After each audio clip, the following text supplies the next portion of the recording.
Thanks for watching. Before you think that this is going to be a really uninteresting, yet another unboxing video, we're going to do some different stuff as well in this video, so stay tuned.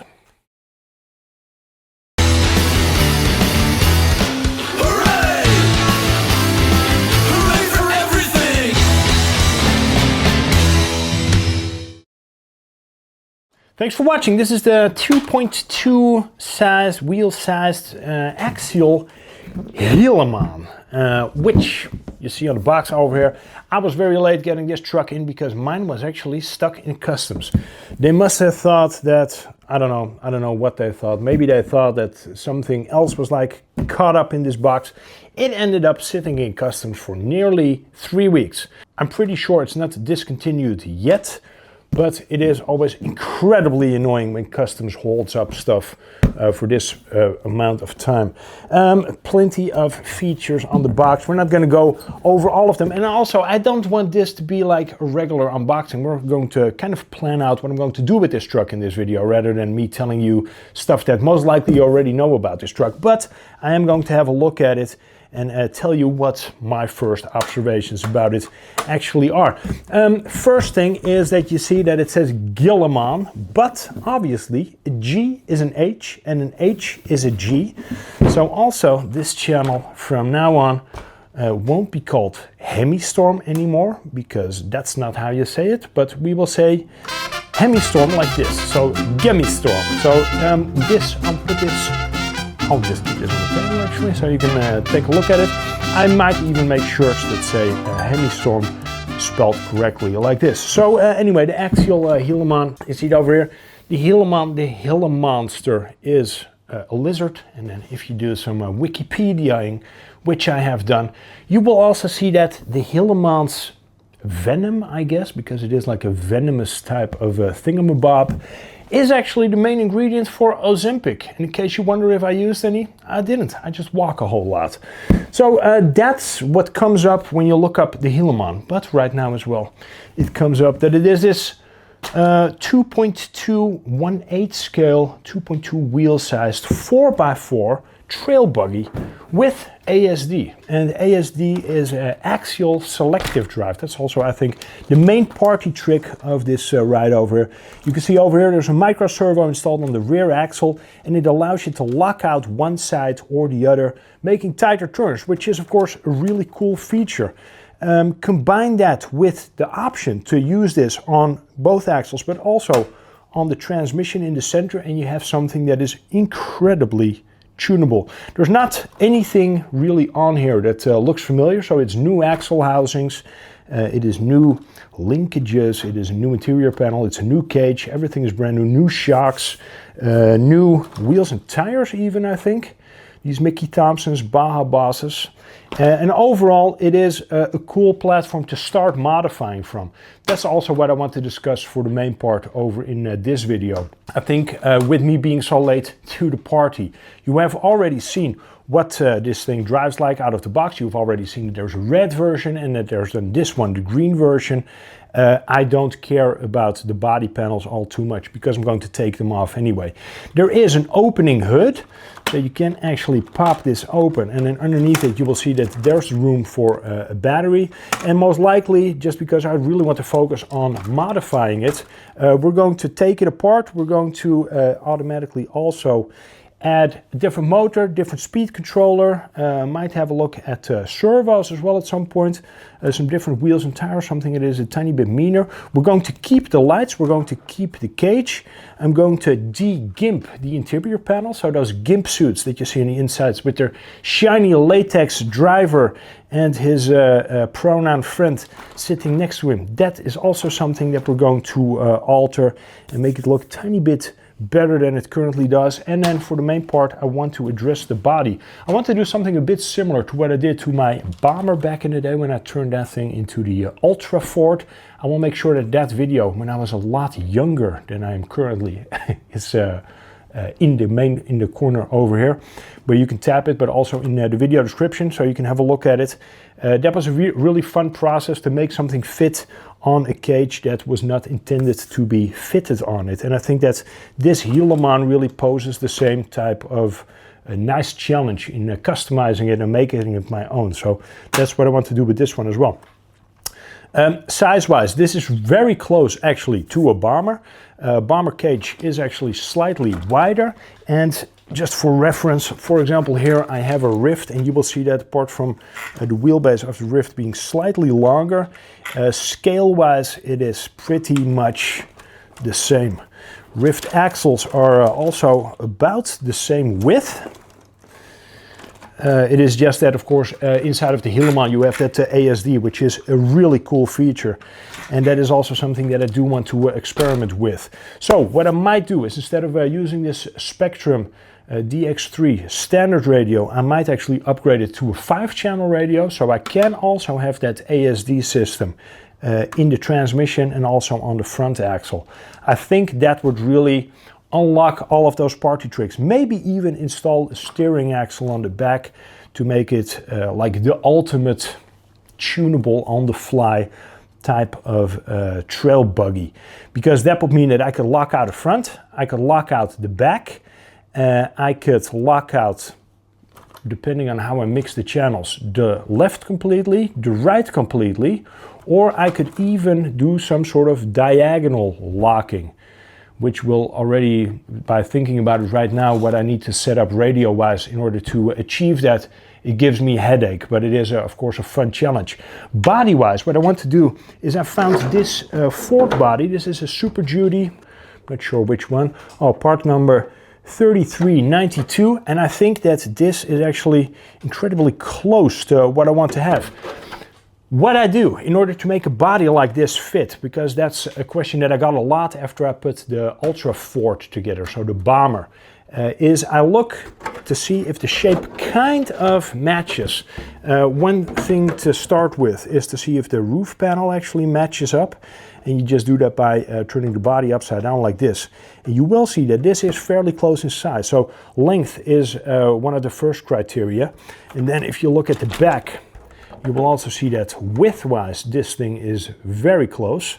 And then if you will look from the top, you see that this body is about as wide as that cage is of the Gilamon. And also length-wise, like the overall length, if you also consider the front, the hood, it would actually be a pretty close fit. And I think that, of course, there are plenty of things that I need to tackle, like for example these shock hoops, the location of those front shocks, and whether or not I'm going to incorporate this opening flap or not.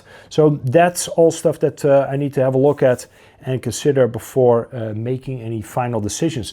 The great thing is that I'm not because we didn't do that with the bomber, I'm not going to hack anything on the cage itself. So worst case scenario, I just put the panels back on and no harm is done. But if you wanted to look a tiny bit different and a tiny bit individual, that is definitely a fun little avenue to explore. Worst case scenario, you put the panels back on and you chuck away a body that costs, what is it, half a Benjamin, like you guys say, so 50 bucks or something, but at least you will have had fun. All right, I went ahead and I took away the green. You see what I did there? You see what I did there? Gilamon, green, Hemistone. Took away the green body panels, just have a bit of a better look at the cage. And also, if you look at the cage, you can see if there's like some more options to disconnect it basically and sort of like weave it through the body that you want to use. Now in this case, there's really not a whole lot of options for doing that, just like I had with the bomber. So I kind of need to get creative and just see how it will sort of sit with the power of hopes and dreams and crossed fingers. So that's exactly what I'm going to aim for over here. It does look like a nice cage, some pretty good webbing, especially in the sides over here. It's very tough. Could have perhaps been an additional cross in the roof to make it a tiny bit more robust. But also right now I do have a good view of those two guys sitting on the interior with bicycle helmets for some reason. Why are these guys wearing bicycle helmets? I have no idea. This is the first time I see somebody wearing a bicycle helmet inside of a car. But yeah, maybe that's something new. These screws, 4 screws it looks like, to take out the interior panel, so I can give that a bit of a once over. And I have to say, looking at all of the tech involved in the bottom, there's a lot of cool stuff to look at with this Gilamon. So drive shafts are very robust, so those couplers as well. It almost looks more like low-C engineered drive shafts than anything that I have seen from Axial before. Just need to have a look at these from the Rift. No, it's a different drive shaft from the Rift as well, and a lot more stout looking. So there's a lot of cool stuff going on over here. Also portal boxes, pretty big, and these axles as well, they are incredibly tough looking.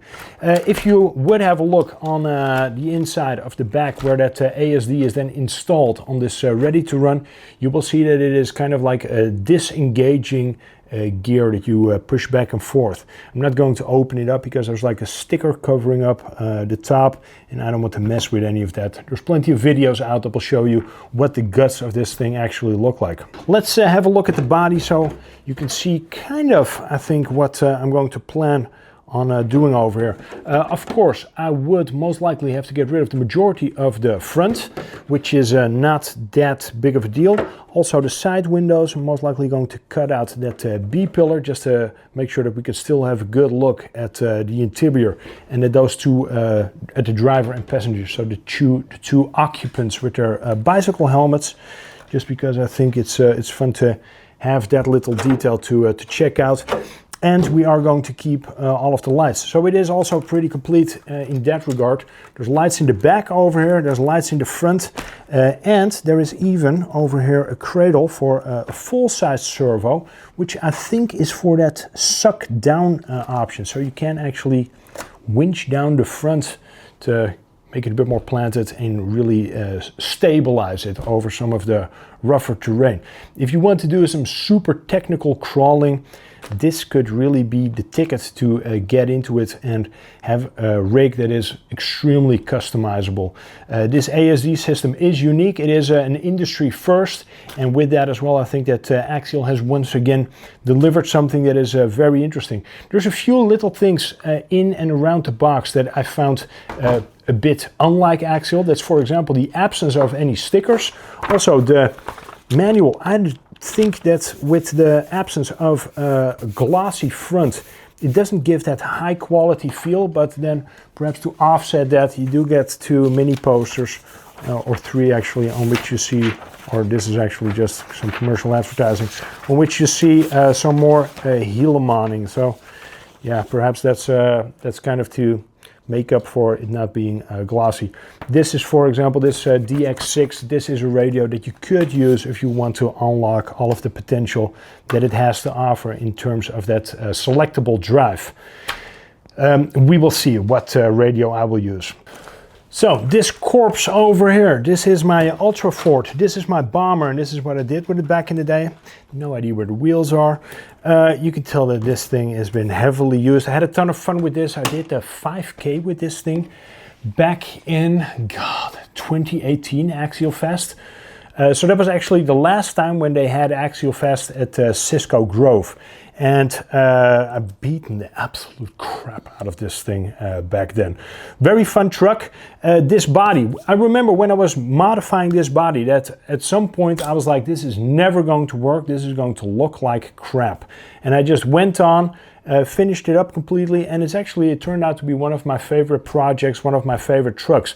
It looks, of course, a bit odd, perhaps a tiny bit goofy to some, but it definitely looks very individualized. So in that, I created, I think with this one, a truck that caught a lot of people's attentions. I've seen a lot of these Ultrafort clones back then in the bomber community, which is a lot of fun. So I'm thinking that hopefully this will inspire you to do something creative and cool with your Gilamon as well, because there is plenty of room over here for some customization, and it's definitely a platform that deserves it.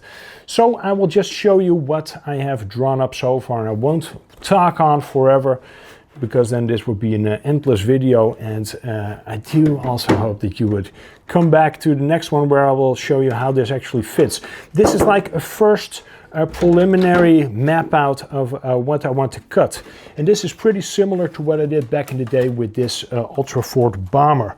If I just throw that over here, you can tell that I kind of guesstimated or estimated the opening for the side. So that's going to sort of follow the contours of the side that you currently have over here on that cage. Then in the back, I need to have something that both combines the shape and form of the existing rear window inside of that Super Duty body to an opening that would accommodate an opening that I need for the cage. So that will be something along those lines. And then in the front, I need to have something that offers enough clearance for the front wheels, like that, while also looking like a modified off-road truck or a scrapyard body that somebody just took an angle grinder to and made it fit this welded cage trail buggy, because that's essentially what we're trying to replicate over here. So I think that this might be a line that would actually accomplish that. Keep in mind that you can always cut several times. You cannot cut things back and put it back where they were, because it doesn't work like that. It's kind of like a circumcision. There is no way back. So this is well in the back with these two flaps over here. Not sure if I want to keep that or not, but for the time being, this seems like a good idea. If it doesn't seem like a good idea, I can always chop it away afterwards. So next video, you will see how this body fits on the Gilamon cage. You will see that on this channel, Hemistorm, and I hope you will subscribe. It's free. Comments are always greatly appreciated. Do not forget to press the like button if you enjoyed this video. Gilamon is definitely a truck that is worth checking out with the Axial selective drive. I'll make sure there's a link to these trucks in the video description box. I believe that they're in stock everywhere right now, so don't hesitate to go and check one out at your local hobby shop. Maybe take it for a spin, see how that selective drive works for you. I will see you in the next video. Take care. Bye-bye.